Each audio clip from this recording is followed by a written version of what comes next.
19 जून को होने वाले राज्यसभा चुनाव को लेकर मध्य प्रदेश में सियासी हलचल तेज। बीजेपी ने बुलाई अहम बैठक। नरोत्तम ने कसा कांग्रेस पर तंज, कहा पार्टी में होता है कार्यकर्ताओं का शोषण। मध्य प्रदेश के राज्यपाल लालजी टंडन की कोरोना रिपोर्ट आई नेगेटिव। तबियत बिगड़ने पर लखनऊ के मेदांत अस्पताल में कराया भर्ती। डॉक्टरों की निगरानी में चल रहा इलाज। भगवान और भक्त के बीच अब खत्म होगी दूरी। राजधानी में कल से खुलेंगे धार्मिक स्थल। जिला प्रशासन ने जारी की गाइडलाइन। जेपी अस्पताल में डॉक्टर और कर्मचारियों का प्रदर्शन। डॉक्टर संदीप गुप्ता के निलंबन को बताया गलत। प्रदर्शन के दौरान मरीज होते रहे परेशान। और छत्तीसगढ़ में मानसून ने दी दस्तक। राजधानी रायपुर समेत कई जिलों में हुई बारिश। तो मध्य प्रदेश में मानसून के लिए 1-2 दिनों का करना पड़ सकता है इंतजार। मौसम विभाग ने जताई संभावना। फिल्म अभिनेता सुशांत सिंह राजपूत ने अपने घर में फांसी लगाकर खुदकुशी कर ली है। जानकारी के हिसाब से सुशांत सिंह ने मुंबई के अपने घर में फांसी लगाकर जान दी। सुशांत सिंह के घर में काम करने वाले नौकर ने पुलिस को इस पूरी घटना की जानकारी दी, जिसके बाद मौके पर पहुंचकर पुलिस ने मामले की छानबीन शुरू कर दी। सुशांत सिंह राजपूत ने ऐसा कदम क्यों उठाया, इस पर से पर्दा उठाना अभी बाकी है। पुलिस की शुरुआती जांच में पता चला कि सुशांत सिंह कई महीनों से डिप्रेस चल रहे थे और डॉक्टर की सलाह पर डिप्रेशन की दवाइयां भी ले रहे थे। और हमारे साथ फोन लाइन पर डायरेक्टर रविंद्र गौतम जी जुड़ चुके हैं। चूंकि सर आपने उनके साथ बहुत करीब से काम किया है, तो कोई एक ऐसी बात, कोई एक ऐसी मेमोरी जो आप हमारे साथ और हमारे व्यूअर्स के साथ शेयर करना चाहेंगे सुशांत को लेकर?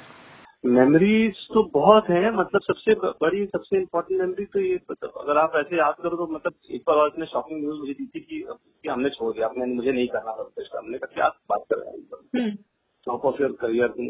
बोलता नहीं सर, मैं जा रहा हूँ, मुझे फिल्म मेकिंग करनी है।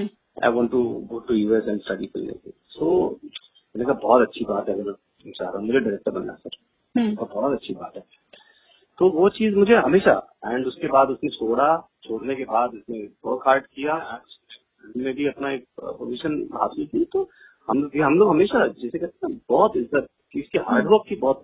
मैं तो लोगों को, नए एक्टर्स को, सबको इसका एग्जाम्पल देता था कि यार उसका हार्डवर्क देखो। उसने हमारे साथ काम करता था, बहुत चेष्टा करते थे, कभी उसने ना नहीं किया किसी चीज के लिए। हाँ जी sir, yes sir, okay sir.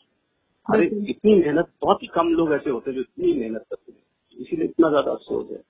बहुत अच्छा लड़का, बहुत अच्छा, मतलब जिसे कहते हैं कि रविंद्र जी एक बहुत ही अच्छे एक्टर थे सुशांत सिंह राजपूत, हमारे बीच से चले गए हैं। क्या लगता है ऐसा कदम वो क्यों उठा सकते हैं? अब ये तो हम नहीं बता सकते क्यों ऐसा उसने उठाया होगा। ये तो मेरे ख्याल से उसको ही मालूम होगा। लॉकडाउन का पीरियड चल रहा है, हर आदमी थोड़ा सा अकेले में है, जो भी चीज रही होगी। तो ये तो हम लोग भी शौक में ही है कि उसने ऐसा, वो तो ऐसा है ही नहीं बिल्कुल, कैसे उसने ऐसा कदम उठा लिया। बहुत ही पॉजिटिव और हैपनिंग हुआ करते थे सुशांत, ऐसा सब कहते हैं, और उसके बाद इस तरह का वो कदम उठाते हैं, ये थोड़ा सा समझ के परे जाता है। नहीं तो था ही, वो पॉजिटिव था ही, वो बहुत हार्डवर्किंग था, बहुत डेडिकेटेड था, मस्ती करते थे। मतलब मुझे तो कभी ऐसा लगता ही नहीं था वो ऐसा कदम कभी लाइफ में उठाएगा। इतना कहते उसको लाइफ में, वो अलग था, उसको लाइफ में अलग अलग चीजें करनी चाहिए। एट द पीक, वो पब्लिक सिस्टम में पीक पे था, उसने छोड़ दिया। नंबर 1 टेलीविजन स्टार उसने छोड़ दिया। नहीं सर, मुझे कुछ और करना है। उसको इतना करना था, उसको इतना कहते ना, बहुत एंथू था लाइफ में। I don't know what is happening. Sir, he was too young and too successful, और उसके बाद इस तरह का कदम उठाया है। मतलब लगता है कि हमने एक बहुत अच्छे स्टार को हमारे बीच से खो दिया है सर। ये तो देखिए, अब कुछ नहीं कहा जा सकता। ये दौर ऐसा चल रहा है कि इस दौर ने बड़े बड़ों को जो है ना वो तोड़ दिया है। कुछ पहले क्या होता था, जो भी मुश्किलें होती थी, प्रॉब्लम्स होती थी, हम अपने दोस्तों यारों से मिलकर डिस्कस कर लेते थे। इस समय ऐसा सब अपने अपने घर में बैठे हैं। कभी परेशानी हुई, कुछ दुख हुआ, कुछ परेशानी हुई, तो ना आप किसी से मिल सकते हो, ना बात कर सकते हो। मुझे सिर्फ इसी बात का अफसोस है कि शायद ये लॉकडाउन नहीं होता तो, जैसे कहते हैं ना कि उसको भी अगर कोई परेशानी होती है, वो अगर जिस चीज से गुजर रहा है, जिस परेशानी से, वो लोगों के साथ अगर शेयर करता तो ये चीजें नहीं होती है। साथ में ये भी सुना जा रहा है कि कल ही उनके फ्लैट में, उनके घर में, उनके काफी सारे फ्रेंड्स उनके साथ थे, और उसके बाद ये खबर हम सबको मिली है। सर सुनने में ये भी मिला था कि वो डिप्रेशन की पिल्स ले रहे थे, डॉक्टर से उन्होंने कंसल्ट किया था। क्या वाकई वो डिप्रेस चल रहे थे? कोई खबर, कोई जानकारी आपको थी इसकी? वो तो आजकल का दौर ऐसा है कि आप कुछ नहीं बोल सकते हैं कि कौन, मतलब जैसे कहते हैं depression is a very common factor for anyone living in Bombay.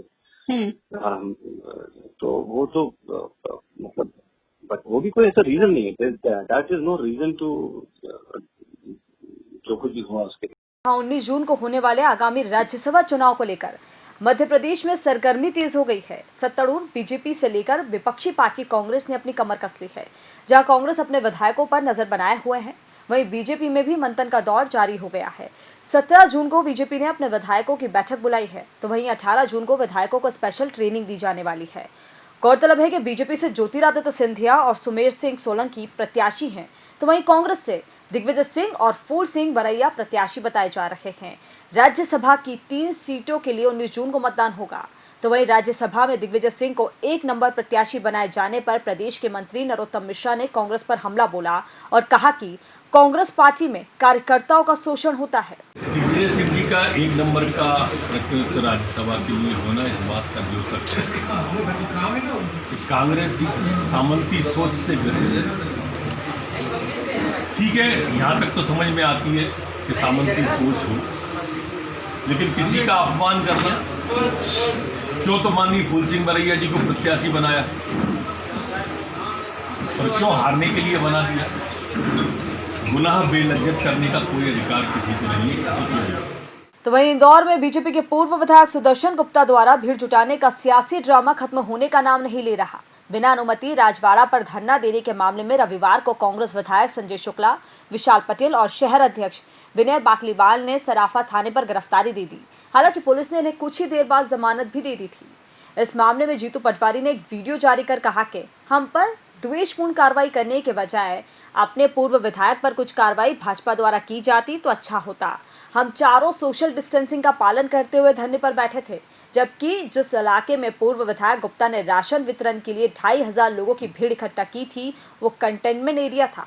इसके बाद भी इतना बड़ा आयोजन बिना अनुमति के किया गया और केस दर्ज तक नहीं हुआ। बीजेपी के पूर्व विधायक की घटना को 24 घंटे में अखबारों ने संज्ञान में लिया, उसका बाद मुकदमा। गलत है आपका। मैं मानता हूं कि आप एक अच्छे अधिकारी हैं, इतने दबाव में काम न करें।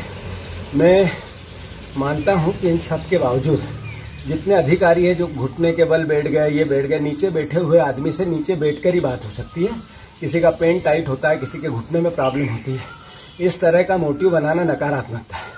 और खासकर बीजेपी के हमारे साथी, मैं उनसे अनुरोध करना चाहता हूँ, ये लड़ाई पॉजिटिव है, आप हमारे दुश्मन नहीं है। मेरी आपने इतनी बात कही हमारी, एक बार सुदर्शन गुप्ता को क्रिटिसाइज कर देते तो अच्छा रहता। मध्य प्रदेश के राज्यपाल लालजी टंडन की तबीयत खराब होने के चलते उन्हें लखनऊ के मेदांता अस्पताल में भर्ती करवाया गया।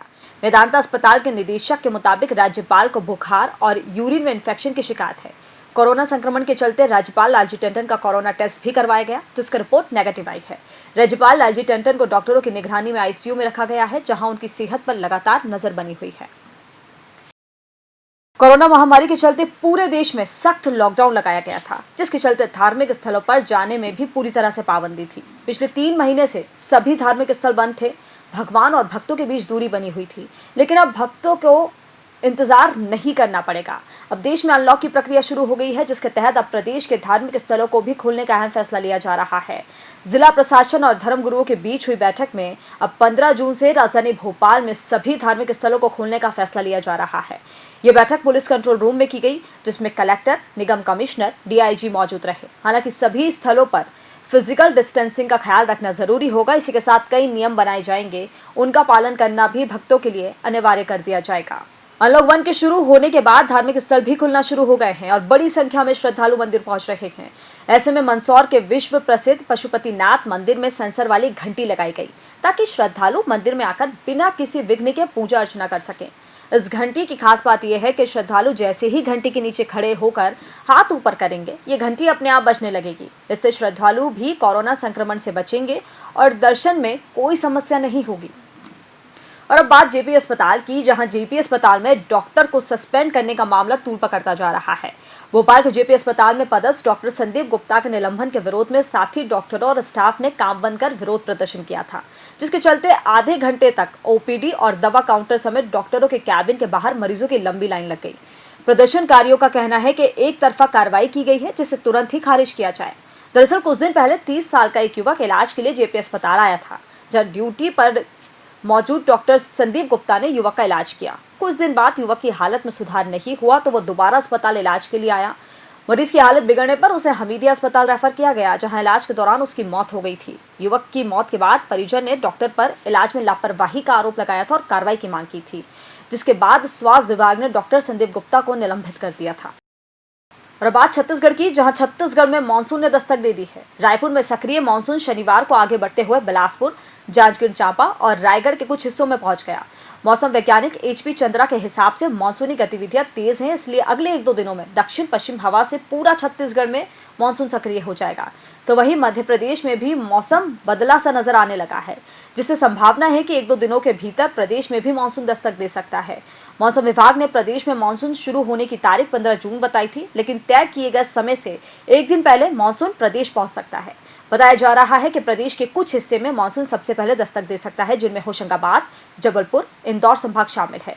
इसके बाद भोपाल में भी जल्दी बरसात की संभावना जताई जा रही है। और चलिए इसी के साथ बुलेटिन में फिलहाल इतना ही। देखते रहिए द न्यूज हाउस। नमस्कार।